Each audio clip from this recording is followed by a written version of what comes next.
안녕하세요. 사연 읽어주는 남녀입니다. 오늘도 와주셔서 감사드리며 그럼 오늘의 사연 바로 시작하겠습니다. 제 나이 만 40이 되고 보니 그동안 옳다고 믿었던 나의 행동들이 얼마나 부질없고 허망했는지 엄마의 죽음을 통해 알게 되었어요. 어느 누구의 희생 없이 알았더라면 좋았으련만 저의 인생에서 큰 배움은 꼭 엄마의 고통으로 인해 크게 변화하게 되었다는 사실이 슬프기만 했습니다. 언젠가 엄마에 대한 미안함과 그리움을 담담하게 말하는 날이 오길 바랍니다. 2023년 10월 추석이 지난 새벽 1시 29분 엄마의 사망 선고가 이루어졌습니다. 지방의 암센터 중환자실에서 나와 아버지 그리고 두 동생이 있는 자리에서 우리 엄마는 그렇게 하늘로 갔어요. 23년은 저에게 많은 일들이 일어났던 해였습니다. 1월에 퇴사 후 4월에는 원하던 일을 하기 위해 이직도 했거든요. 큰 어려움 없이 이직에 성공한 저는 너무 기뻤고 앞으로 제게 장밋빛 미래만 펼쳐질 거라고 생각했죠. 40살이 넘은 여자도 보란듯이 성공할 수 있다고 누구에게 보여주고 싶은 것 마냥 경주마처럼 내달렸던 것 같아요. 그래서 저의 실적 그래프는 단 한 번도 하향 곡선을 그린 적이 없었으며 의기양양했고 탄탄대로가 펼쳐질 거라는 자만심에 빠져 있었네요. 저는 매일 아이들을 등교시키고 장을 보러 나가면서 정해진 시간에 엄마와 전화 통화를 하는 습관이 있었습니다. 엄마, 밥 먹었어? 먹었지. 애들은 학교 갔니? 영희 현이 보내고 나는 슈퍼 가서 장 보고 오는 길이지. 아빠는? 아빠는 아직 잔다. 엄마, 요즘 뭐해? 뭐 하긴 맨날 똑같지.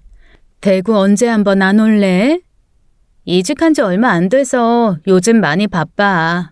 엄마가 와서 일주일쯤 있다가 가면 안 돼? 엄마 가면 아빠 밥을 누가 해? 그냥 대충 차려 먹으면 되지. 엄마 없다고 아빠 안 굶는다. 네가 시간 될 때 애들이랑 청소방이랑 같이 와. 아빠 불편해서 안 가는 거 알면서. 그렇다고 언제까지 아빠 안 보고 살래? 답 없는 이야기 그만하자. 이제 엘리베이터 탈 거야. 매일 반복되는 지루한 이야기라고만 생각했어요. 아버지와 저는 2년 전 8월의 여름날 크게 싸운 뒤 화해를 하지 않고 있었습니다. 우리 사이에서 엄마는 언제나 그렇게 시간을 보낼 거냐며 자식인 제가 아버지한테 먼저 손을 내밀어야 한다고 이야기했지만 저는 전혀 그럴 생각이 없었어요. 그렇게 고집을 부린 데는 아버지 엄마가 어떻게 될 거라는 생각을 해보지 않았기 때문이었던 것 같습니다. 2023년 8월 그날도 어김없이 엄마랑 전화를 하는 시간이었어요. 평소랑 다르게 엄마는 나에게 애원을 했습니다. 하지만 방학한 아이들도 제대로 챙기지 못하고 있던 제가 눈앞에 보이지도 않는 엄마가 신경 쓰일 리 만무했어요. 제게 이번 여름방학은 무조건 1등으로 마무리하겠다는 각오 때문에 아무것도 보이지 않고 들리지 않았습니다. 지금 생각해보면 참 의미 없고 부끄러운 집착이라고 생각이 되네요. 영아, 애들 방학이제? 지금 방학이지. 애들 데리고 한번 대구 와. 애들 보고 싶다. 이직한 지도 얼마 안 됐고 방학이 우리 성수기야. 내가 이번 달에 1등 하려고 엄청 애쓰고 있거든. 이거 끝나면 한번 갈게. 영아, 엄마 소원이다. 애들 보고 싶어. 한번 와, 제발. 휴, 알았어. 일정표 한번 볼게. 엄마가 애원하는 소리를 듣고 평소랑 달리 마음이 너무 불편해 막내 동생에게 전화를 했어요. 수야, 통화 되나? 왜? 엄마 요즘 어때? 괜찮아? 안 괜찮지. 엄마 밥을 못 먹어서 지금 체중 엄청 빠졌대. 그거 아직도 원인을 못 찾았어? 그런가 봐.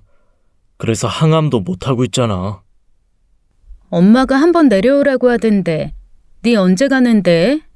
내랑 진희 누나는 같이 간다. 다음 주에. 그럼 나도 그때 내려가야겠다. 그렇게 알고 있을게. 우리 엄마는 8년 전 10월에 혈액암 중 하나인 고륙종 판정을 받았어요. 처음에는 아버지께서 엄마가 골절을 당했다고만 했는데 얼마 뒤 기침만 해도 골절이 일어난다며 검사를 해야 한다고 하더라고요. 느낌이 이상해 제가 몇 가지를 찾아보니 엄마의 증상이 고륙종과 매우 흡사해 아버지에게 전화를 걸어 물어봤죠. 아빠, 솔직하게 말해주세요. 엄마 단순 골절 아니죠? 왜? 엄마 골절 맞다니까. 아빠가 말씀하시는 걸로 내가 몇 가지 찾아봤더니 엄마 암인 것 같던데. 아버지는 생각지 못한 저의 추궁에 잠시 말을 잇지 못했습니다. 그 침묵이 이미 저는 대답을 했다고 생각했고 저는 목소리가 떨리며 울음이 터져버렸죠. 엄마는 알고 있어요? 아직 몰라. 나는 이 결과 아직 안 믿는다. 서울 가서 다시 검사 받을 거야. 이 자식아, 네가 울면 어떡해? 대구가 안 되면 서울로 가서 검사 받을 거고, 서울이 안 되면 미국 가서 엄마를 아빠가 고쳐올 거야. 그러니까 너 절대 엄마 앞에서 눈물 보이지 마. 엄마가 얼마나 겁나겠냐. 그렇게 말하는 아버지가 제일 겁먹은 것 같은 목소리였어요. 저는 아버지를 위해서 울음을 삼켜야 했습니다. 네, 그렇게 알고 있을게요.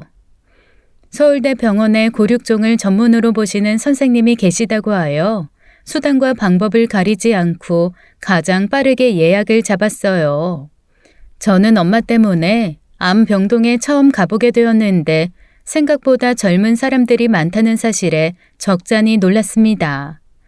선생님을 만나 직접 엄마의 병에 대한 이야기를 듣기까지는 절대 믿지 않았지만 좋지 않은 예감은 항상 정확한가 봐요.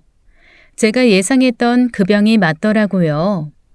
암 환자의 보호자들은 교육을 받아야 한대요. 엄마는 우리가 교육받는 모습도 그대로 지켜보았어요. 엄마의 기분은 어땠을까요? 자신이 암에 걸렸다는 사실이 믿어지기나 할까요? 오히려 제가 더 전전긍긍하며 엄마의 기분을 살폈지만 엄마는 제 염려와는 달리 평소와 다름없이 생활했던 것 같았어요. 하지만 아무 말 없는 그 침묵이 저를 더 괴롭게 만들었습니다. 서울에서 검사를 하고 치료 계획을 세우는 동안 엄마는 우리 집에서 머물기로 하고 남편과 이 문제에 대해 이야기를 나누었어요. 아무리 내 엄마라도 우리 집에 몇 달씩 머무르는 문제는 남편의 동의가 필요하다고 생각해서 조심스레 말을 꺼낼 수밖에 없었죠. 여보, 엄마 서울에서 결과 나오는 동안은 잠시 좀 있어야 할 것 같아. 그런 걸 왜 상의를 해? 장모님이 편찮으신데 그게 상의할 주제야? 대구 내려가신다고 하지 말고 서울대 병원에서 치료 받으시도록 해. 여보, 고마워. 그게 왜 고마운 일이야. 당연한 일이지. 장모님 괜찮으실 거니까 당신이 이제부터 크게 마음먹어. 당신이 흔들리면 장모님이 더 힘들어. 정말 너무 고마워서 남편 서재방 앞에 서서 큰 잘못을 저지르고 고백하는 어린아이 마냥 엉엉 울 수밖에 없었어요. 그때 저의 뱃속에는 4개월쯤 접어든 둘째도 자라고 있었습니다.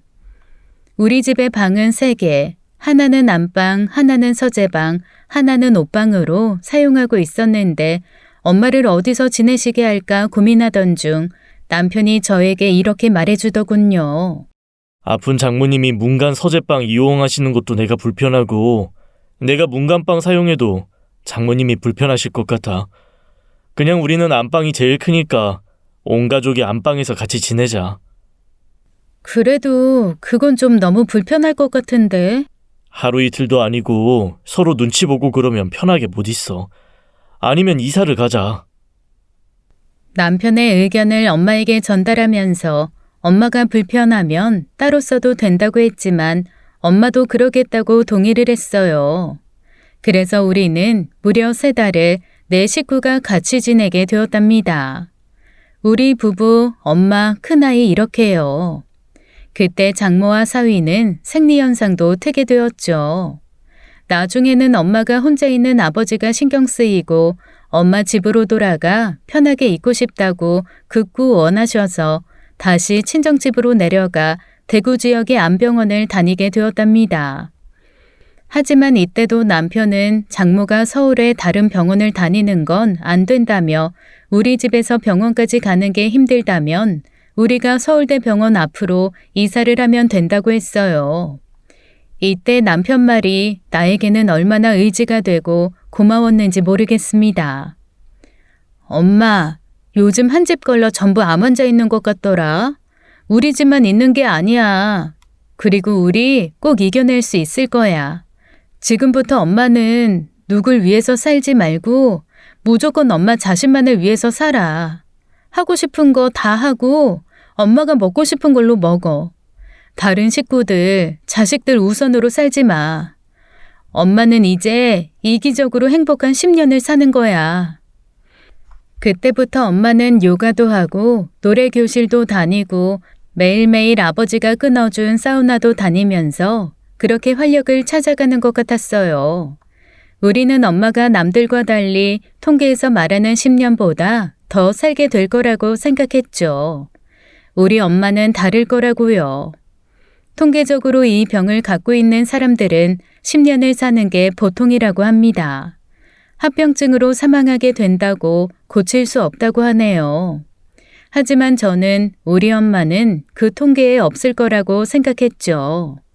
우리가 그렇게 만들어 보일 거라고 장담했습니다.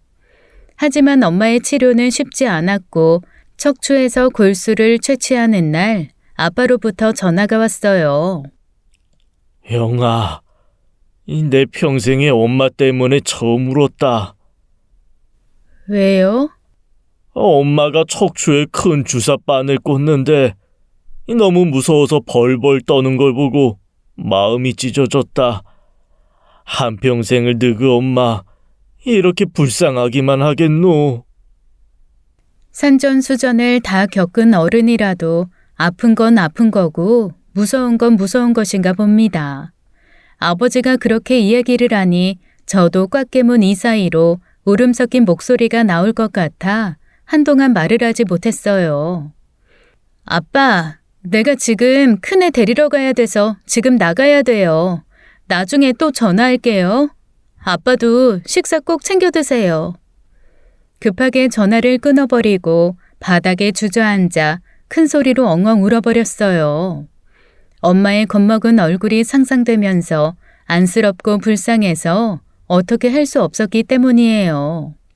얼마나 아팠을까요, 우리 엄마. 면역계 암이기 때문에 수술이 아닌 시술을 한다고 했고 엄마는 쇄골에 구멍을 내고 시술을 받기로 했어요. 엄마 혼자 목욕도 할 수 없어 아버지가 엄마를 씻겨야 한다고 합니다. 그 당시 우리 엄마 나이 55살, 남편에게 병들고 쇠약해진 알몸을 보여야 한다는 건 여자로서 어떤 의미를 갖게 될까요? 엄마는 방사선 치료를 하기 위해 입원을 했고 머리를 삭발해야만 했습니다. 부작용인 탈모가 시작되면 너무 보기가 흉해서 미리 삭발을 하는 게 낫다고 하더라고요. 영아, 급하다 급해. 웬만하면 호들갑이라고는 없는 아버지에게 전화가 왔습니다. 왜요? 엄마한테 무슨 일 있어요? 빨리 엄마 모자 몇 개 사서 택배 보내라. 엄마 모자? 어떤 모자 말이에요? 오늘 엄마 삭발했어. 엄마가 그거 보고 충격받았나 봐. 제일 화려하고 예쁜 걸로 몇 개 사서 보내라. 네, 보내고 전화 드릴게요. 무균실에 있는 암 환자들이 이날 모두 같이 머리를 삭발했다고 했던 것 같아요. 서로의 모습을 보고 충격을 받고 다들 같이 앉아 속상해 했었다고 합니다. 이런 마음의 고통을 엄마 혼자 겪게 해서 미안했어요. 그때부터 엄마의 기분이 아버지의 태도와 행동이 되었고, 한평생 호들갑이라고는 없던 아버지는 엄마의 기분이 나빠질까봐 동분서주할 수밖에 없었습니다. 항암과 방사선을 반복하길 몇 번, 그럴 때마다 엄마는 많이 힘들어했고, 먹지 못했고, 오심으로 괴로워했죠.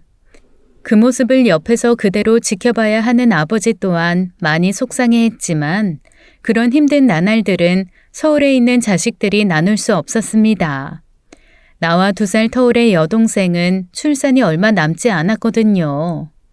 방사선, 항암, 자가이식, 지칠 만큼 치료가 계속되었고, 엄마는 어느 순간 스스로 혼자 병원을 다니게 될 정도로 일상으로 굳어졌어요. 그래서 우리도 엄마를 방심하게 되었는지도 모르겠네요. 엄마는 힘들다고 말하지 않았을 뿐인데 우리 3남매는 아무도 물어볼 생각조차 하지 못했어요. 이제 와서 나의 그런 무심함을 후회합니다. 내 자식은 한 끼를 굶어도 왜 못 먹을까, 왜 배가 아플까 수십 번도 더 물어보고 먹을 수 있는 걸 챙기려고 그렇게 애쓰면서 엄마는 나보다 어른이라는 이유로 그렇게 물어볼 생각조차 하지 않았어요. 엄마, 오늘 좀 뭐 먹었어? 아니, 입맛이 없네. 입맛 없다고 안 먹으면 어떡해. 뭐든 먹어야 기운 차리고 그래야 치료받지. 고기 좀 먹어. 먹을 수가 없어. 소화가 안 돼. 엄마는 이렇게 계속 나에게 먹을 수 없다고 신호를 보내왔지만 나는 왜 먹을 수 없냐며 엄마가 애냐고 타박하지 하며 제대로 먹으라고 말로만 이야기했네요. 나중에 집에 가보니 엄마는 정말 먹을 수 없어 환자식 단백질 음료로 버티고 있었다는 사실을 알게 되었어요. 아버지 말로는 쌀밥은 한 숟가락 남짓 겨우 삼킬 수 있었대요. 엄마의 마지막 1년은 잘 먹지 못해 체력이 받쳐주지 못했고 암치료 또한 진행할 수 없어서 허망하게 가버렸는데 저는 정말 아무것도 하지 않았네요. 이렇게 7년의 시간이 흐르면서 차츰 엄마의 병에 대해서 우리는 무뎌져 갔습니다. 가끔 대구 부모님 댁에 가면 아버지 친구분들이 블루베리가 항암에 좋다고 해서 냉동고가 터져 나갈 만큼 보내주셨고 아버지는 엄마가 혼자서 무기력해질까 걱정해서 사시사철 엄마랑 나들이 가기 바빴어요. 봄에는 봄나물 뜯으러 산으로 들러 나가고 여름엔 캠핑도 가고 낚시도 다니셨죠. 가을에는 단풍 구경을 하러 등산을 갔고 겨울에는 아버지가 총기 면허를 따서 꿩이며 멧돼지를 잡으러 누비는 날이 계속되었습니다. 이런 즐거운 일상이 엄마에게 적어도 70살까지는 허락될 거라고 생각했어요. 우리 엄마는 절대 10년이 아니라 15년, 20년은 거뜬히 버텨낼 거라고요. 인터넷을 보니 자가이식의 효과는 5년이라고 합니다. 자가이식 5년 후 병원에서 이식에 대한 언급을 하지 않았는데 지금 생각해보면 병원에서는 말을 했었어도 부모님이 우리에게 전달하지 않았을 수도 있다는 생각이 듭니다. 7년차가 되면서 이상 신호가 오기 시작했어요. 다시 골절이 시작되고 엄마가 치료가 힘들어 누워있는 날들이 더 많았던 것 같아요. 전국적인 감염병 사태 이후 엄마의 기침은 나을 기미가 보이지 않고 계속되었습니다. 저는 그냥 나이 든 사람이 감염병에 걸려서 오래 가는구나. 감염병 때문에 폐에도 좀 문제가 왔나 보다 생각했지만 엄마를 내가 모시고 가볼 생각을 못했던 건 든든한 아버지가 나보다 더 잘하고 있다고 믿어서였거든요. 해가 바뀌고 8년째가 되었습니다. 동생들이 엄마가 많이 힘들 때 많이 아프대라고 전해주었지만 전 특별히 어떤 행동도 하지 않았어요. 지금 생각해보면 저의 행동을 더 이해하기 어려운 것 같습니다. 그래서 우리 엄마의 세상과 빠른 이별이 제 탓인 것만 같아요. 제 2 아이들이 밥 한 끼를 못 먹으면 하루 종일 마음이 불편해 먹고 싶다는 걸 반드시 알아내서 해주고 먹이고 병원을 데리고 가면서 엄마에게는 그렇게 살뜰히 마음을 쓰지 못했어요. 엄마가 전화로 저와 아이들이 보고 싶다고 내려오면 안 되겠냐고 수차례 이야기했지만 아버지와의 갈등이 해결되지 않아 저는 친정으로 발걸음을 잃지 하고 있지 않았습니다. 평생 동안 엄마는 저에게 애원이라는 걸 해본 적이 없는 사람이에요. 학교에서 엄마가 좋아하는 것에 대해서 작성하는 시간이 있었는데 전 뭘 쓰려고 했는지 잘 기억이 나지 않더라고요. 그래서 하루는 저녁을 먹고 TV를 보다가 엄마에게 물었어요. 엄마는 어떤 음식 좋아해? 그냥 뭐 다 좋지. 다 좋은 게 어딨어. 엄마가 좋은 게 좋은 거지. 글쎄, 엄마는 다 맛있는데 찌짐도 맛있고. 맨날 먹는 찌짐, 그게 뭐가 맛있노?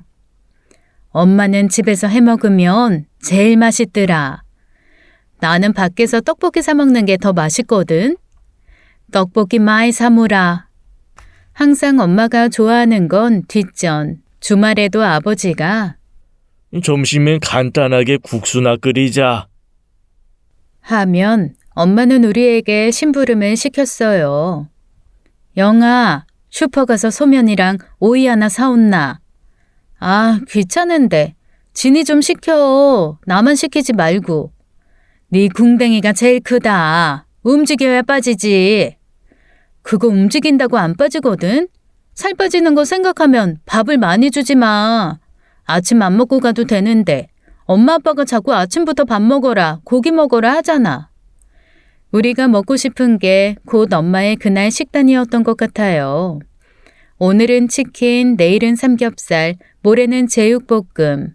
심지어 주말 아침에 제가 해물탕이 먹고 싶다고 하면 새벽 수산시장에 가서 해물탕 재료를 사와 주말 아침부터 우리 가족은 곰솥 한가득 해물탕을 끓여 먹었습니다. 그게 우리는 다른 집들도 그렇게 하는 당연한 일인 줄만 알았거든요.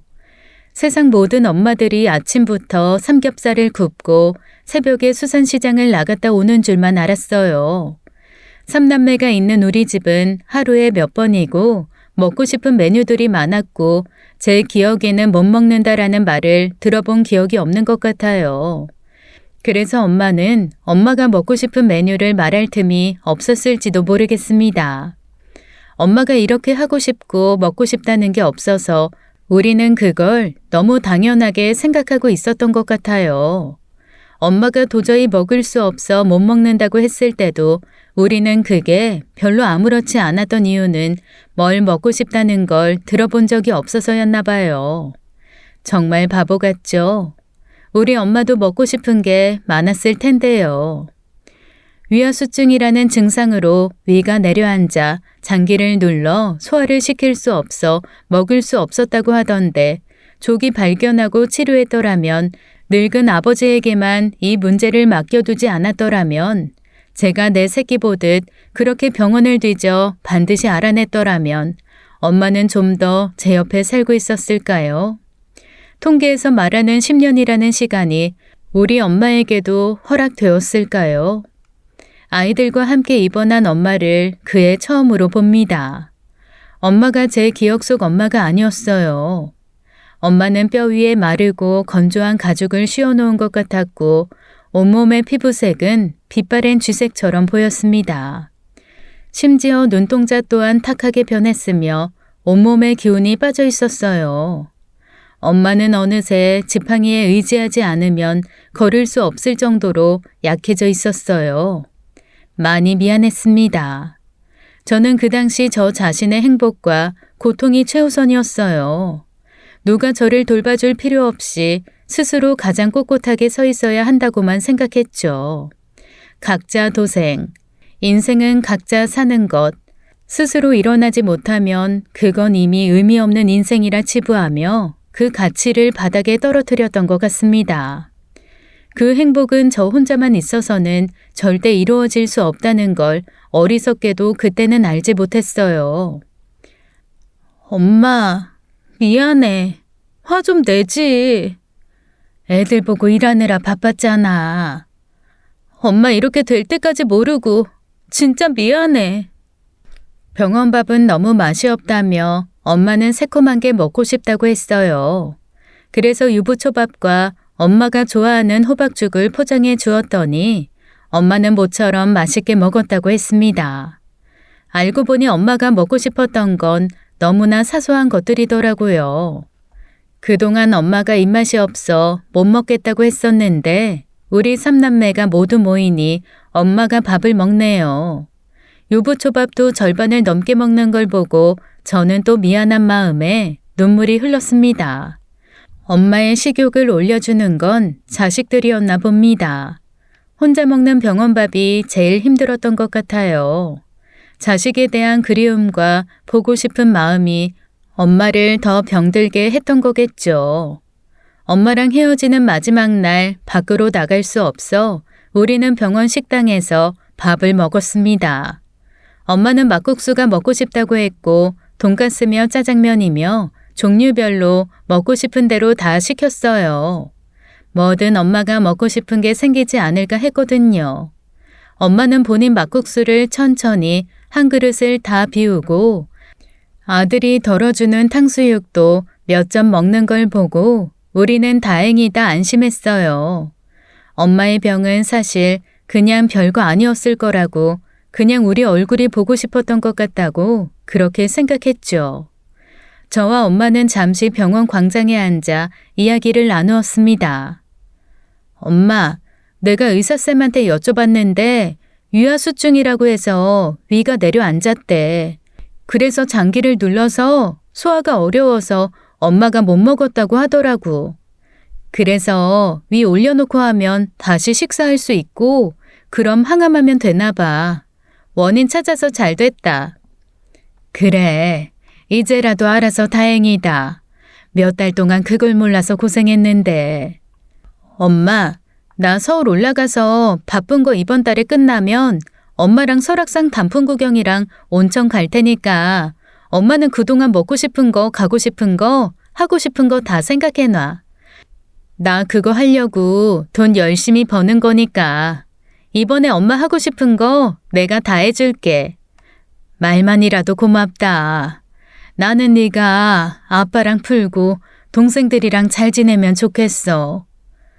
저는 엄마에게 잘해주고 싶어서 이야기를 꺼낸 건데 엄마는 다시 아빠와 동생들에게 잘하라고만 하니 순간 또 화가 났습니다. 엄마, 왜 나한테만 그래? 왜 나만 항상 잘못한 거야? 다른 사람들한테는 나한테 사과하라고 한번 엄마가 이야기해봤어? 영아, 속 좁게 굴지 말자. 난 그 말이 제일 싫어. 난 뭐든지 오케이 해야 되고 말 안 되는 소리에도 다 받아줘야 돼? 그렇게 사는 게 맞아? 엄마는 엄마 인생 안 억울해? 나는 엄마처럼은 안 살아. 그렇게는 살기 싫어. 엄마가 그렇게 살았다고 해서 나한테 강요하지 마. 나는 그렇게 못 사는 인간이야. 저는 너무 억울했어요. 이런 이야기들이 저를 더 독하게 구석으로 모는 거라고 생각했거든요. 서울을 다녀오고 열흘 뒤에는 아버지 생신이 있었고 일주일 뒤는 엄마 생일이 있어요. 그래서 우리 삼남매는 부모님 생신을 보내기 위해 미리 만나기로 약속이 되어 있었습니다. 그런데 엄마로부터 전화가 왔어요. 영아, 우리 다음 주에 만나기로 한 거 이번엔 안 될 것 같아. 왜? 컨디션이 좀 안 좋아서 그냥 쉬고 싶다. 그럼 나 그 다음 주에 부산 가서 열흘 정도 없는데? 그럼 다녀와서 보지 뭐. 그래도 괜찮겠어? 그게 낫겠어. 추석 지나고 와. 엄마는 끝내 엄마의 진심을 말하지 못했죠. 하지만 사실은 그게 마지막이 될 거라는 사실을 엄마 아버지는 알고 있었던 것 같습니다. 나중에 큰 이모가 나에게 말해주었어요. 영아, 엄마가 이번에 마지막으로 입원하기 전에 나랑 통화했었는데 애들 안 와도 되겠냐고 물었더니 엄마가 넌 2주 전에 왔다 가고 진이는 그 전주에 왔다 갔다고. 그러니까 추석 지나고 만나도 될 것 같다고 하더라. 근데 영아, 엄마가 알고 있었던 것 같아. 엄마가 마지막으로 입원 후에 병원 복도에서 이모의 말을 듣고 나는 무릎에 얼굴을 파묻고 꺽꺽거리며 울 수밖에 없었습니다. 저는 엄마가 이렇게 될 거라고는 생각지 못하고 부산에 가서는 엄마에게 계속 카카오톡으로 사진을 보내주면서 즐겁다고 자랑을 하고 있었거든요. 근데 그때 이미 엄마는 사진을 볼 수 없었을 거예요. 눈이 떠지지 않고 흐려지는 의식을 간신히 붙잡고 있던 때였습니다. 틈틈이 엄마랑 전화를 했고 목소리에 기운이 없긴 했지만 그래도 큰일이 날 거라고는 생각하지 못했어요. 아침 식사를 하고 둘째랑 놀고 있는데 아버지로부터 문자가 왔습니다.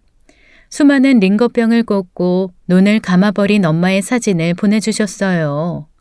엄마는 심장박동을 체크하기 위해서 가슴에 온갖 기계를 붙여놔 늙고 병들어 생기가 없어진 환자의 가슴이 숨김없이 바깥으로 드러나 있는 사진이었습니다. 떨리는 손으로 아버지에게 전화를 걸었어요. 아빠, 나 지금 당장 들어가야 될까요? 그래, 그래야 할 것 같다. 엄마 마지막일 것 같아. 네, 지금 바로 갈게요. 엄마한테 기다리라고 전해주세요. 꼭요. 그래, 조심해서 빨리 와. 그때부터 나는 정신없이 방까지 달려 휴식을 취하고 있는 남편을 붙잡고 흔들며 나오지 않는 목소리를 쥐어 짜내가며 말을 했어요. 여보, 대구 가야 돼. 왜? 사진 봐. 알았어. 서둘러 준비해. 저는 아이들을 재촉했습니다. 엄마 버텨줘. 저는 바라고 또 바라며 대구로 향했어요. 한 걸음의 병실로 올라갔더니 저를 기다리고 있는 것은 눈을 감고 온몸에 기계를 달고 있는 가느다랗고 힘이 없이 늘어져 있는 엄마였습니다. 사진보다 더 메말라 있었어요. 엄마, 내 목소리 들려? 나 누구야? 대답해봐. 내 목소리가 차마 들리지 않을까. 내가 소리를 지르면 엄마가 깜짝 놀라서 눈을 뜨게 되지 않을까. 시끄럽다고 살살 말하라고 타박 주지 않을까 하여 목소리가 터져 나가도록 엄마 얼굴 가까이에 대고 소리를 질러봤어요. 큰딸 영희. 엄마, 나 왔어. 미안해. 가지 말라고 하지 왜 가라고 했어. 이렇게 아프면 가지 말라고 붙잡지. 왜 그랬어? 엄마를 원망했습니다. 왜 우리 엄마는 한평생 속으로 사귀고만 살았나? 왜 하고 싶고 갖고 싶고 원하는 걸 말하지 못할까? 우리도 없이 아버지랑 마지막 입원 준비를 하는 엄마의 마음은 어땠을까? 저는 미치도록 미안했고 간절함과 미안함을 담아 옆에서 계속 말을 걸었습니다. 울음 섞인 목소리로 애타게 불렀어요. 엄마, 내 목소리 들려? 제가 묻고 엄마가 답해줄까 싶어 엄마의 마른 입에 귀를 가져가 봅니다. 그럼 저의 온기가 느껴지는지 엄마는 힘없이 대답해 주었어요. 계속 말을 시키면 엄마가 저의 목소리 때문에 먼 길을 못 떠날 거라고 생각했던 것 같아요. 우리 빨리 눈 뜨자. 나도 오고 애들이랑 정서방 다 왔어. 진이네도 다 오고 수연애도 오고. 그러니까 애들 얼굴 보게 빨리 눈 떠. 간호사가 물을 주면 안 된다고 해서 엄마의 마른 입을 계속 수건으로 적셔줄 수밖에 없었습니다. 하지만 엄마는 계속 물이 마시고 싶다고 했어요. 물 한 모금 마시고 싶다는 엄마가 너무나 안타깝기만 했죠. 얼른 일어나 컵 속에 담긴 시원한 물을 벌컥벌컥 들이킬 수 있으면 얼마나 좋을까요? 엄마 미안해. 마시면 안 된대. 엄마 다 낫고 나면 뭐든 먹자. 지금 뭐가 제일 먹고 싶어? 수박. 수박? 그거 엄마 병실에서 나오면 내가 우리나라에서 제일 큰 무등산 수박으로 사올게. 그러니까 그 수박 먹게 빨리 일어나. 그게 정말 마지막인 줄만 알았더라면 그냥 수박을 사왔으면 좋았을 텐데요. 저는 다시 한번 기회가 있지 않을까 하는 기대감에 그럴 수 없었어요. 선생님이 하라는 대로만 하면 엄마가 일어날 거라고 믿었거든요. 회진 시간이 되어 담당 선생님이 오셔서 엄마에 대한 질문을 할 수 있었습니다. 선생님, 우리 엄마 지금 어때요? 사실 지금은 언제 어떻게 되든 이상한 상태가 아니에요. 가족들이 마음의 준비를 하셔야 해요. 그리고 ICU로 올라갈지 정하셨나요? 아직 못 정했습니다. 오늘 정하고 알려드릴게요. 그리고 엄마가 목이 너무 마르대요. 절대 마시면 안 되나요? 그럼 아주 소량만 흘려 넣어주세요. 네. 저는 엄마에게 드디어 물을 줄 수 있다는 기쁨에 종이컵에 물을 받아 숟가락으로 흘려 넣어주었습니다. 그 모습을 보고 간호사가 달려와 제지를 했어요. 보호자분, 어머니 물 드리면 안 돼요. 선생님께서 허락하셨는걸요? 그래요? 아마 간호사는 알고 있었겠죠. 엄마가 마지막이라 이제 치료가 무의미하고 물이건 뭐건 간에 엄마에게 마지막 소원을 들어준 것이라는 걸요. 저는 엄마가 물을 마셔도 된다는 사실에 신나 있었을 뿐 그게 무얼 의미하는지 몰랐습니다. 저는 기적을 꿈꿨습니다.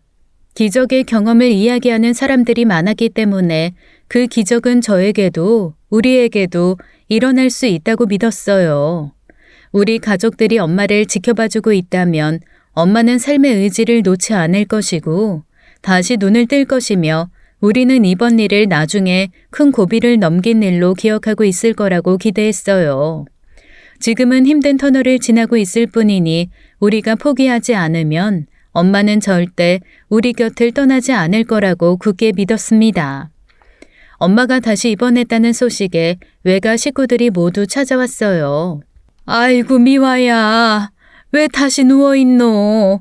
언제 일어나려고 다시 누웠어? 눈 좀 떠봐. 내 목소리 들려? 엄마가 물 먹고 싶대. 제가 엄마 링거 꽂힌 팔을 건드리지 않고 물을 먹이려고 엉거주춤 어설프게 하는 걸 본 이모가 도와주었습니다. 미화야, 안 되겠다. 영희가 하고 싶어 해도 해본 적이 없으니 영희 혼자 못해. 내가 니를 볼게. 그 소리를 들은 엄마가 고개를 흔들어 거절했어요. 엄마, 어설퍼도 내가 해줄까? 나하고 진이가 할까? 그 소리를 듣고 고개를 힘없이 위아래로 움직였습니다. 엄마가 그렇게 자신의 의견을 표현한다는 것에 저는 기뻤어요. 아직 정신이 있다는 거니까요. 그래, 엄마, 내가 할게. 진이랑 내가 엄마 끝까지 볼게.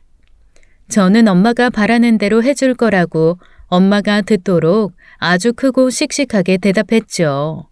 엄마가 듣고 있으니까요.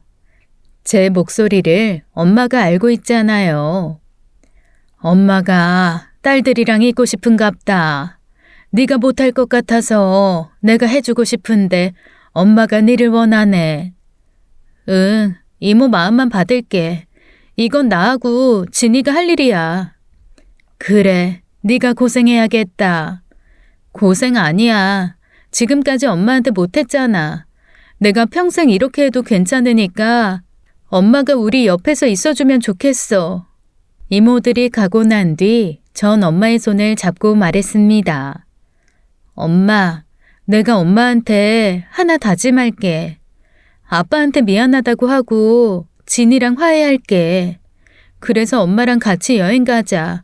우리 다 같이. 엄마 좋지? 잠시 뒤 간호사가 들어왔습니다.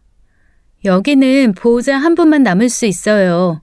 누가 어머니 봐드릴 거예요? 선생님, 너무 죄송한데요. 우리 엄마 제가 꼭 봐주고 싶어요. 근데 저는 병간호라는 걸 해본 적이 없어요. 나 때문에 우리 엄마 더 힘들면 안 되잖아요. 나하고 내 동생 이렇게 둘이 엄마 돌볼 수 있도록 해주시면 안 될까요? 다른 보호자들 눈에 띄지 않게 병실 안에만 있을 테니 제발 동생이랑 둘이서 엄마 챙길 수 있도록 해주세요. 부탁합니다. 저는 두 손 모아 간호사에게 간절히 빌었어요. 엄마에게 남은 시간이 얼마인지 모르겠지만 두 딸과 함께 있고 싶어하는 소원을 너무 들어주고 싶었거든요. 그게 제가 해야 할 일이라고 생각했습니다. 다른 환자들은 지금 보호자가 한 명밖에 없어요. 그래서 간병인을 써요. 나는 싫어요. 우리 엄마 남한테 맡기기 싫어요. 엄마 아픈 동안 한 번도 우리는 남의 손에 엄마 맡긴 적 없어요. 엄마 갈 때까지 우리가 엄마 옆에 있고 싶어요. 흐르는 콧물을 닦지도 못하고 떼쓰는 아이들 마냥 발을 동동 구르며 부탁을 했습니다. 그 모습에 겨우 허락을 받아 그때부터 여동생과 저는 둘이 번갈아 보호자 침대에 기대 눈을 붙이기도 하고 엄마가 못 씻어 찝찝해하지 않도록 물수건으로 온몸을 닦아주길 반복했어요. 마지막까지 청각은 남아있다고 했던가요? 그래서 우리는 엄마가 평소에 좋아했던 트로트도 들려주고요. 손자들이 깔깔거리고 웃는 동영상도 들려주었어요. 그 동영상 속의 손자들 웃음소리에 엄마가 반응을 합니다. 진아, 엄마 심박수도 올라가고 산소 포화도도 올라갔어. 애들 목소리 듣더니 엄마가 반응했어. 그럼 엄마 안 심심하게 계속 다른 거 들려주자. 우리는 좋은 신호라고 생각하고 엄마랑 계속 말을 하고 귀에 다양한 소리를 들려주기 시작했습니다. 특히 엄마는 손주들 노는 소리에 반응을 했어요. 하지만 밤이 되고 새벽이 되면 다시 나빠졌습니다. 몸을 이리 돌리면 산소 포화도가 떨어지고 다른 방향으로 돌리면 열이 나길 반복했죠. 그럼 다시 엄마의 옷을 벗기고 동생과 물수건으로 내내 닦아서 열을 내렸어요. 갑자기 기계에서 경고음이 들리고 간호사들이 들어옵니다. 조치를 해도 쉽게 달라지지 않는 엄마를 보며 우리에게 말했어요. 가족들 오시라고 해주세요. 어머니랑 인사하시게요. 우리는 그 소리에 울며 불며 아버지한테 전화를 했죠. 아빠, 병원에서 빨리 오래요. 다 오래요. 전화를 끊고 엄마의 손을 붙잡고 말했습니다. 엄마, 힘내. 지금은 안 돼. 지금은 못 가. 아직 아빠 안 왔어. 그러니까 못 가. 안 돼. 엄마, 할 수 있지? 우리 엄마 지금처럼 또 버틸 수 있지? 아빠 오고 있대. 애들도 다 오고 있어. 그러니까 조금만 더 힘내자. 엄마의 병실로 가족들이 다 들어왔어요. 이봐, 아이 눈 좀 떠봐. 응? 여보, 내 목소리 안 들려. 들리면 눈 좀 떠봐. 가족들이 애처롭게 엄마를 불렀습니다. 고만고만한 손주들 넷. 우리 엄마는 아들을 못 낳는다고 지독하게 구박을 받았는데 어렵사리 낳은 넷째가 지금의 막내 동생입니다. 그 시절이 그랬던 것처럼 원래 셋째가 아들이 아니라는 이유로 세상 빛을 보지 못했어요. 그래서 엄마한테 가장 소중한 사람은 아들인 막내라고 생각했었죠. 그걸 우리가 보상이라도 해주듯 저와 내 여동생은 각자 아들만 둘씩, 그러니까 무려 넷이나 손자만 낳았습니다. 우리가 넷을 그렇게 아들만 낳았을 때 부모님은 이제 아들은 그만 있어도 되겠다며 크게 웃으셨던 기억이 납니다. 이제 엄마의 귀한 아들이 손녀를 뱃속에 품고 있었어요. 엄마, 이제 손녀 나와도 되지? 아들 소원은 우리 딸들이 다 풀었지? 저는 엄마를 보며 생각합니다. 아이들이 병실에 있을 수 없어 나머지 가족들은 복도에서 대기를 하고 다시 나와 여동생이 남았어요. 시간이 더디게 흘렀으면 했습니다. 1분 1초. 나는 평생 이 병실에서 엄마 얼굴만 마주보고 살아도 되니 엄마가 이야기는 못해도 대답만 할 수 있을 정도만 되어도 좋으니 아직은 데려가지 말아달라고 허공에 빌었습니다. 아빠, 엄마, 누구? 아빠, 엄마 아들 불러줘? 엄마는 고개를 저었습니다. 아빠? 아빠라는 질문에 겨우 고개를 끄덕였습니다. 아빠, 엄마가 아빠 찾아요. 빨리 들어가 보세요. 엄마의 마지막은 엄마가 가장 힘들게 낳은 아들이 아니었어요. 평생을 지지고 볶고 싸우며 살부비고 산 남편이었나 봐요. 여보, 나 불렀다며? 아이, 눈 좀 떠봐. 엄마의 두 손을 아빠가 잡고 흔들어요. 엄마는 힘없이 가느다랗게 마지막 힘을 내어 눈을 뜨려고 애썼죠. 고마워. 고마우면 눈 감지 말고 떠. 뜨고 이야기를 해줘. 아버지는 흐느껴 우셨고 이 말이 엄마의 마지막 말이었습니다. 엄마는 꼭 아버지에게 엄마의 진심을 전하고 싶었을 거예요. 그렇게 가기 마지막 1년 하루가 멀다 하고 병원을 오가니 엄마가 아버지에게 너무 미안해 얼굴 보기가 힘들다고도 했었거든요. 그날 아침 엄마는 완전히 의식을 잃었으며 눈을 뜨지도 못했고 대답을 하지 못하는 상태가 되었습니다. 선생님이 엄마의 연명치료를 결정하라고 하셨지만 사실 엄마는 이미 손쓸 수 없는 상태라고 이야기하시더군요. 전적으로 환자 보호자에게 선택 기회를 줄 뿐 엄마는 더 이상은 힘들다고요. 우리는 복도에 나가 온 가족이 모여 회의를 했습니다. 엄마 많이 고생했다. 많이 아팠어. 그만 아프게 하고 싶다. 저와 동생들은 말을 잇지 못했고 아버지는 엄마를 아프지 않게 보내주는 게 맞을 것 같다고 했어요. 심폐소생술을 하게 되면 약해진 엄마의 뼈가 유리 파편처럼 부서져 온 장기를 뚫어 고통 속에 겨우 숨만 붙여놓으면 엄마가 더 아프다면서요. 저는 홀로 다시 병실로 들어가 엄마에게 물어보았습니다. 엄마, ICU 올라가면 많이 힘들고 아프대. 그래도 엄마 해보고 싶어? 저는 다시 울음이 터졌어요. 엄마, 살고 싶지? 우리 엄마 더 살고 싶지? 엄마는 살고 싶다고 아직 가고 싶지 않다고 했습니다. 마지막 입원 전 아버지와 그런 이야기를 나누었다고 아버지가 말씀하셨어요.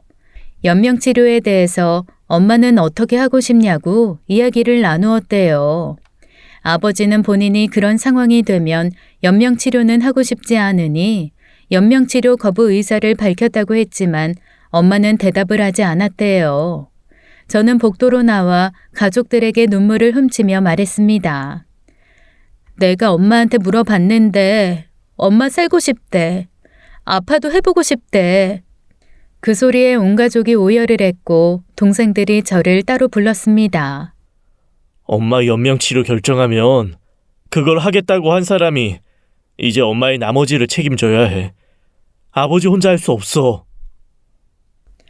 그 말도 현실이죠. 우리는 이미 모두 가정이 있었고 엄마가 있는 병원에서 4시간 이상 거리에 살고 있었거든요. 엄마를 돌보려면 서울로 모시고 가거나 아니면 엄마가 있는 이곳으로 내려와야만 했습니다. 감정적으로 접근할 문제는 아니었어요. 엄마를 모시고 가든 우리가 내려오든 배우자 상의 없이 독단적으로 결정할 사안은 아니니까요. 나는 그래. 나는 자식도 아니고 삼자지만 내 의견을 이야기하고 싶어. 아버지가 돌아가셨을 때 난 손을 쓸 수가 없었어. 지금도 그게 가장 후회가 돼. 그래서 나는 장모님 숨이 붙어있기만 한다면 무조건 뭐든 해야 한다고 생각해. 여보, 머리로 그거 모르는 사람 없어. 하지만 모든 생활 포기하고 엄마 하나만을 위해서 매달린다는 건 불가능해. 이제 아빠한테 짐을 지울 수도 없고 말이야. 엄마 연명치료 결정하면 그건 결정한 사람이 맡아야 돼. 장인어른이 힘들까봐 걱정인 거야? 지금 가장 힘든 사람은 장모님이야. 장인어른이 돌보는 게 힘들다고 아직 살아계신 장모님을 포기할 순 없어. 헬기로 이송할 수 있는 건강 상태만 되면 내가 서울로 장모님 모시고 가. 내가 장모님 돌볼 테니까 나머지 가족들은 연명치료 동의만 해. 남편이 나서서 장모를 보겠다고 하니 아버지가 사위를 안고 미안하다고 고맙다고 울먹이셨어요. 사실은 엄마가 떠나는 게 너무 무섭지만 너희들이 힘들까봐 말하지 못했는데 엄마를 보내는 걸 반대하는 사람이 있으니 고맙다고, 그래서 엄마를 다시 ICU에 올려서 치료받자며 속내를 보이셨죠. 우리는 겨우 가족들끼리 합의를 했고 선생님께 전달을 했지만 선생님은 고개를 저으셨어요. 너무 늦었습니다. 올라가도 할 수 있는 게 아무것도 없어요. 산소 호흡기 통해 인공적인 숨쉬기 말고는 할 수 있는 게 없어요. 청천벽력 같은 소리였습니다. 이미 선생님께 답은 정해져 있었던 거니까요. 우리의 선택이 너무 늦었다고 말씀하시네요. 모든 희망을 잃은 채 병실에 동생과 둘이 남아서 엄마를 지그시 바라봅니다. 진아, 이제 엄마 소변이 안 나와. 소변 주머니가 갈색이 됐네. 우리 엄마 얼마나 배가 아플까? 간호사실로 가서 선생님을 붙잡고 물었어요. 우리 엄마 소변을 못 봐요. 갈색이에요. 배가 너무 아플 것 같아요. 소변이 시원하게 나오는 방법 좀 없을까요? 장기들이 다 망가져서 기능을 못해서 그래요. 소변을 보자고 약을 또 쓰면 다른 장기들이 버티지 못하고요.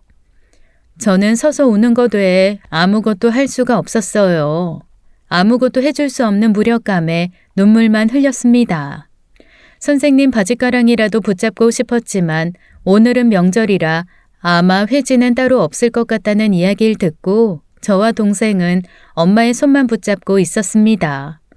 우리를 느끼면 엄마가 조금 더 버틸지도 몰라서요. 얼마의 시간이 흘렀을까 갑자기 문이 열리며 담당 주치의 선생님이 오셨고 우리는 깜짝 놀랐습니다. 선생님은 엄마의 눈을 뜨게 해서 반응을 보시더니 엄마 위로 올립시다. 내가 최선을 다해볼게요. 정말요? 엄마가 아직 눈에 반응을 해요. 올라갑시다. 엄마가 소변도 못 봐서 배가 아플 것 같다고 두 자매가 병실에서 우는 모습을 보고 간호사가 선생님께 전화를 걸었다고 하셨던 것 같아요. 선생님이 오셔서 방법이 있을지 봐주시면 좋을 것 같다고 연락드렸다고 말이에요. 저는 다시 아버지에게 전화를 걸어 선생님의 말씀을 전달했더니 아버지는 너무 기뻐하시더라고요. 아마 우리보다 아버지가 제일 좋아하셨던 것 같습니다. 우리는 다시 태어난 것처럼 너무 좋아하며 ICU로 이동을 하며 희망찬 이야기를 나누었어요. 나는 엄마가 병실에서 누워있기만 해도 좋아. 말 못해도 괜찮아. 눈 뜨고 우리를 알아보기만 하면 나는 바랄 게 없어. 우리 다 모인 거 엄마가 한 번만 볼 수 있는 희망만 있다면 난 다 할 거야. 기대에 부풀어 좋아했습니다. 엄마가 내 옆에 있을 수만 있다면 평생을 병간호하고 살아도 괜찮다.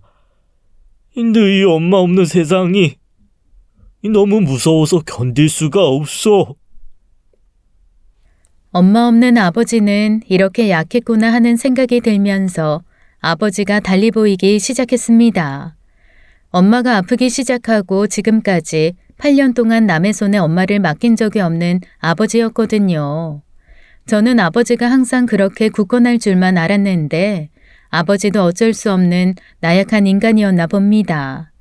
엄마를 낮에 병원에 데리고 가기 위해 아버지는 일도 야간으로 바꾸었고 마치고 집에 오면 다시 엄마를 데리고 병원으로 가기를 반복하며 그렇게 8년을 살아오셨어요.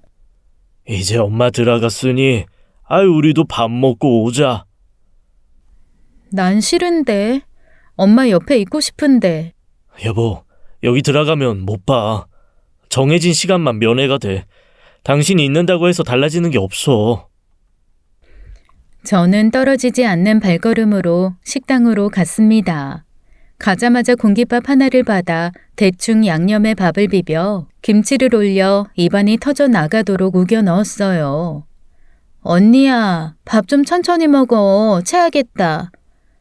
엄마가 내가 자리에 없을 때 그렇게 됐잖아. 자리 비우면 안 될 것 같아. 빨리 먹고 갈래. 5분 만에 급하게 먹고 자리에서 일어서는데 병원으로부터 전화가 왔습니다. 보호자에게 연락이 닿지 않아 병원에서 임의로 심폐소생술을 진행했다고 했어요. 한 번 더 심정지가 오면 되돌릴 수 없어요. 오늘이 고비예요. 밥 따위가 뭐라고. 밥 먹자고 자리를 비운 나의 머리를 쥐어박으며 엄마의 병실 밖에 차가운 은박 돗자리 한 장을 폈습니다.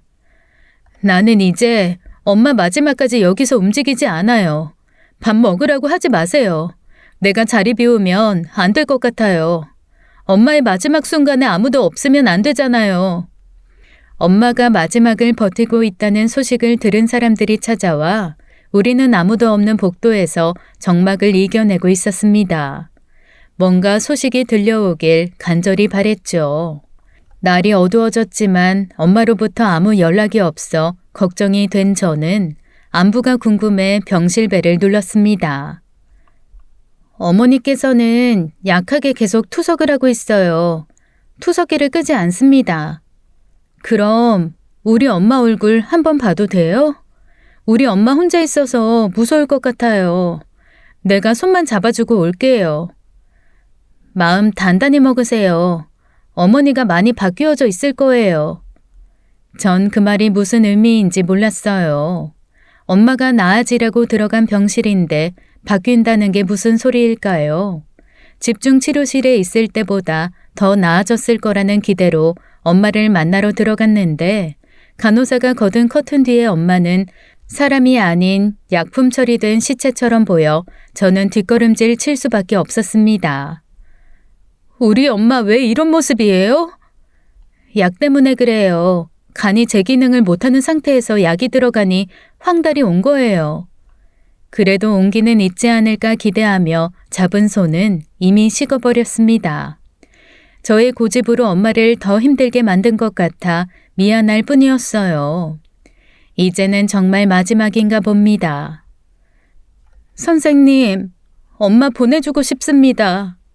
우리 엄마 더 아프면 안 될 것 같아요. 괜찮으시겠어요? 우리 엄마도 최선을 다한 것 같아요. 더 두면 우리 엄마 고통만 더할 것 같아요.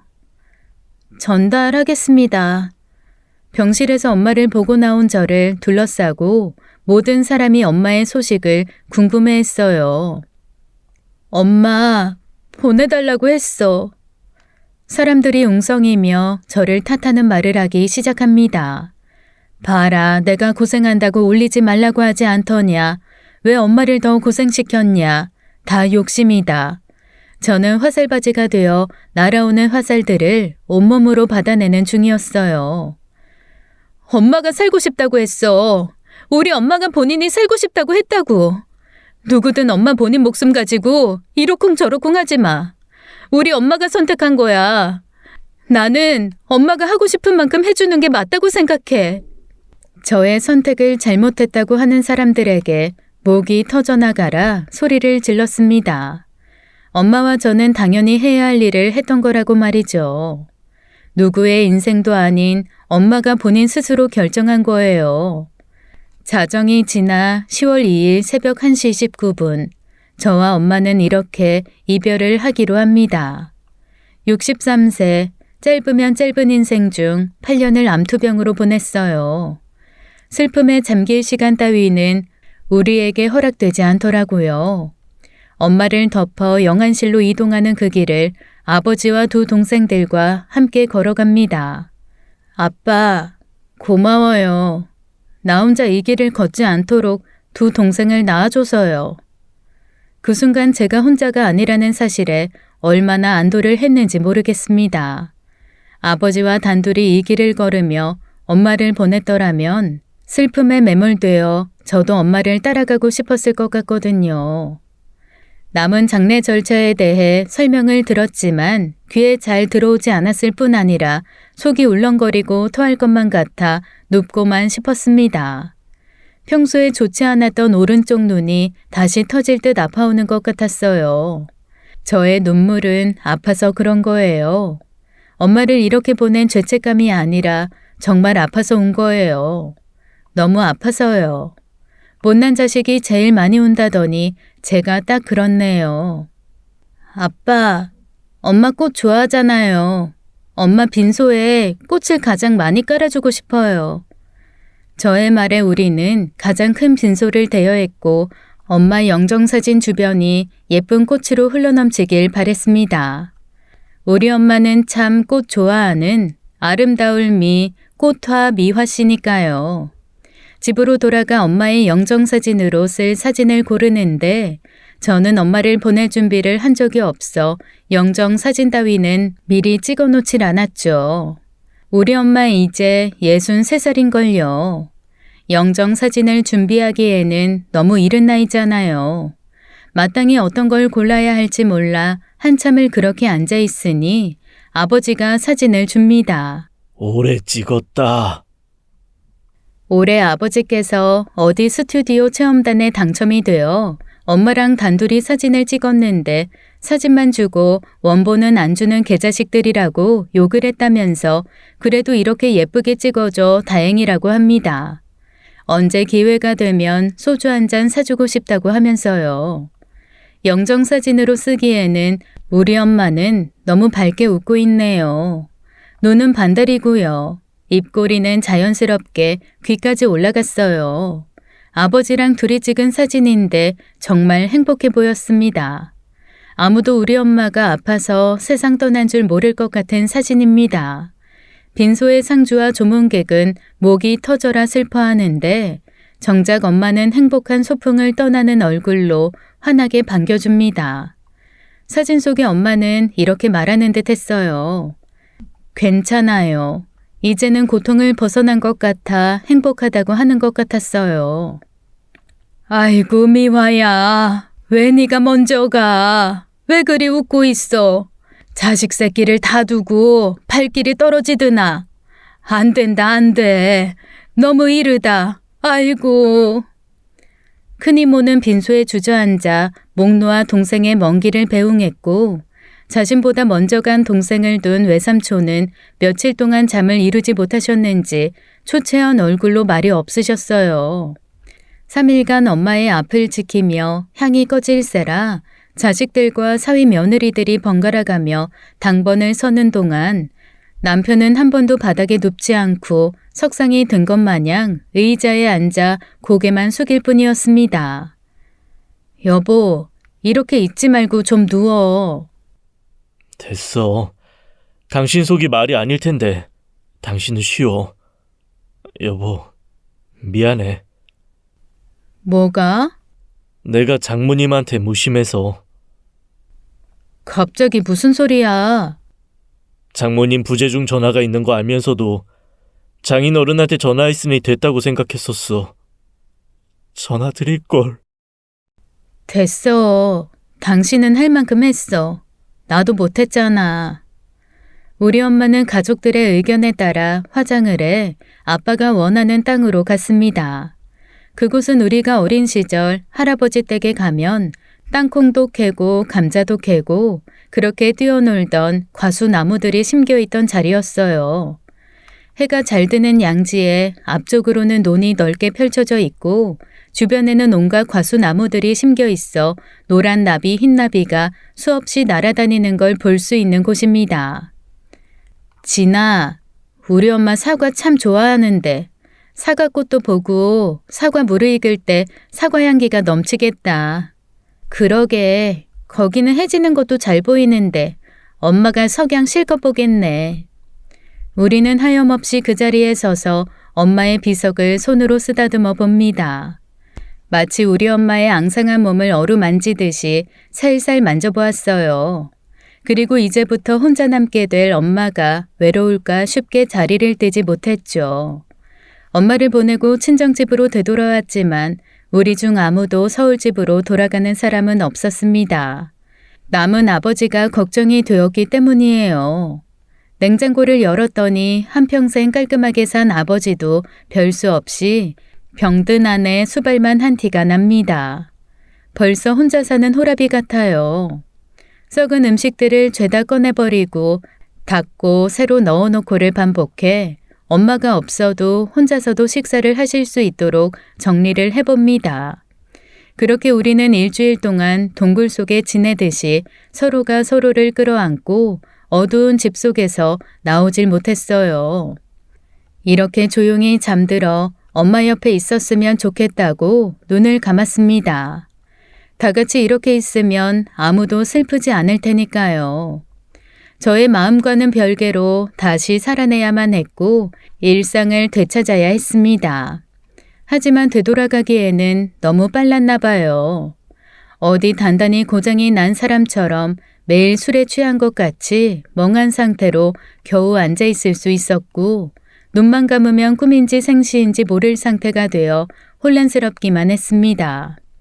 그럴 때 동생에게 전화를 해 엄마가 지금 없는 게 맞냐고 몇 번이나 되물었어요. 진아, 나 오늘 꿈을 꿨는데 엄마가 하얀 병실에서 밝은 애를 등지고 앉아서 곱게 화장을 했더라. 엄마가 예쁜 립스틱도 칠하고 얼굴도 살이 올라왔어. 그리고 엄마 나이가 37이야. 왜 37이냐고? 내 기억 속에 엄마랑 가장 행복했던 시간이 생각해보니 내가 중학교 때였나 봐. 학교 마치면 교문에서 기다리는 엄마랑 즉석 떡볶이 사 먹고 빙수 사 먹으면서 집까지 걸어오던 그 시절. 내가 엄마한테 엄마 이제 괜찮아? 라고 물었더니 엄마가 응, 괜찮아. 이제 우리 집으로 가자. 짐 다 쌌다고 하길래 내가 엄마 손잡고 다행이다, 다행이야. 나는 우리 엄마가 어떻게 되는 줄 알았는데 그게 꿈이었나 봐 하고 깼잖아. 엄마가 없는 지금이 꿈인 줄 알았어. 나는 한동안 이렇게 꿈과 현실을 구분하지 못한 채 주변 사람들에게 엄마의 부재를 물어봤고 확인하고서야 시장에서 엄마 손을 놓친 아이 마냥 엄마 어디 갔어? 나 여기 있어. 빨리 데리러 와. 숨어서 지켜보지 말고 빨리 나오란 말이야. 하고 거실 바닥을 기어다니며 온종일 몸부림을 쳤어요. 삼남매가 눈에 밟혀서 엄마가 먼 길 떠나지 못하고 우리들 주변에 맴돌기만을 바랬습니다. 카카오톡에서 엄마를 아직 지우지 못했어요. 엄마가 없어도 엄마가 있는 것 같이 느끼고 싶었거든요. 나는 엄마가 없는 게 아니라 엄마랑 싸워서 잠시 말을 안 할 뿐이야. 언젠가 다시 엄마한테 그때 미안했다며 못 이긴 척 다시 수다 떠는 날이 올 것만 같아요. 알고 있습니다. 엄마를 위한다면 다시 정신 차리고 일어나 홀로 계신 아버지를 챙기고 내가 가족들과 사랑하며 살아야 한다는 것을요. 손에 꽉 쥐고 못 놓았던 일을 정리하기로 합니다. 회사의 퇴사 의사를 밝혔지만 잠시 쉬고 다시 복직을 하라고 했어요. 하지만 저는 더 이상 일이 중요하지 않게 되었습니다. 저의 가족들이 저의 부재를 느끼게 하고 싶지 않으니까요. 반드시 내 자신이 아니라 누구의 엄마, 누구의 자식도 괜찮은 것 같습니다. 2024년 3월 12일 회사 생활 마지막 날. 의외로 홀가분했어요. 이제 매일 백팩을 메고 나는 두 아이들이 하교하는 교문 앞을 기다립니다. 내 엄마가 교문 앞에서 나를 기다렸던 것처럼 나도 그렇게 하렵니다. 이제부터 나는 아이들에게 추억 적금을 쌓을 거니까요. 엄마를 보내고서야 지난날의 나의 아집을 후회하는 딸의 이야기입니다. 사랑합니다. 나의 엄마. 지금까지 사연 읽어주는 남녀였습니다. 끝까지 시청해주신 여러분 감사드리며 저희는 다음 사연으로 돌아올게요. 감사합니다.